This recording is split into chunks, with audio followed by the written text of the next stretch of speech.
Now, joining me to talk more about the Geneva 2 peace talks and the Syrian crisis is Matthew Brodsky. He is a Middle East analyst. Matt, thanks for joining us. Thank you. Well, as we've just heard, the talks are in disarray even before it starts. Do you really expect anything substantive to come out of this? Unfortunately, no, and that's the biggest problem.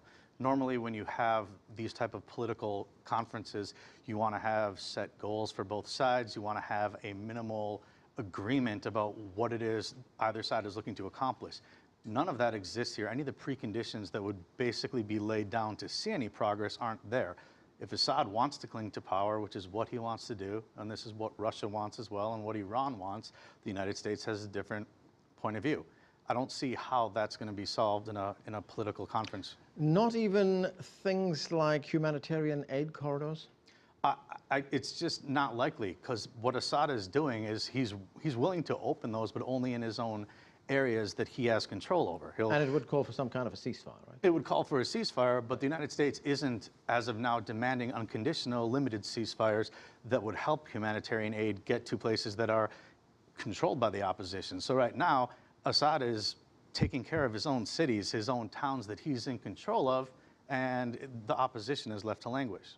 I want to ask you about one other development which has taken place right on the eve of these talks, and that is the release of these photographs showing allegedly human rights abuses committed by the Assad government. Well, how much credence can we actually attach to this? Because I'll tell you why I ask you that question, because one, the panel that made the report was appointed by a law company that works for the Qatar government.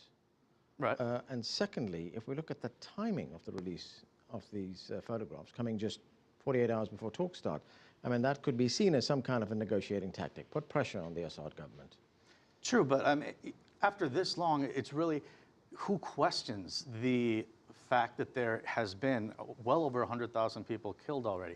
This is certainly proof. The fact that Qatar had an involvement in that and they've picked a side on the opposition, which they have been backing and sending weapons to, that's not entirely shocking. The photos are just another item of proof that indicate the brutality of this civil war and the brutality of the Assad regime. And that's why it's so unfortunate that such a peace conference, this Geneva summit, is really probably not going to lead to anything substantive. So, the photos really put into stark relief what that conflict is doing.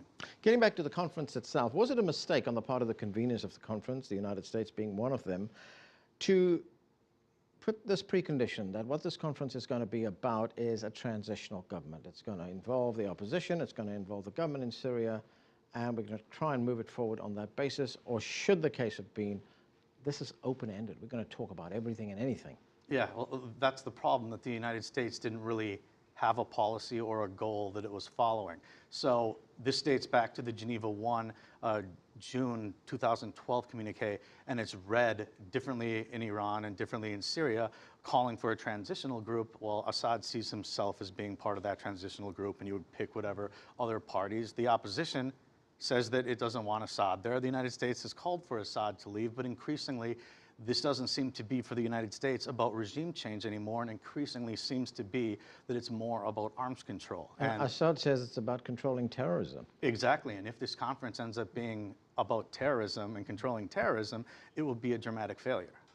Matt Brodsky, we're going to have to leave it there. Thanks for joining us. Thank you.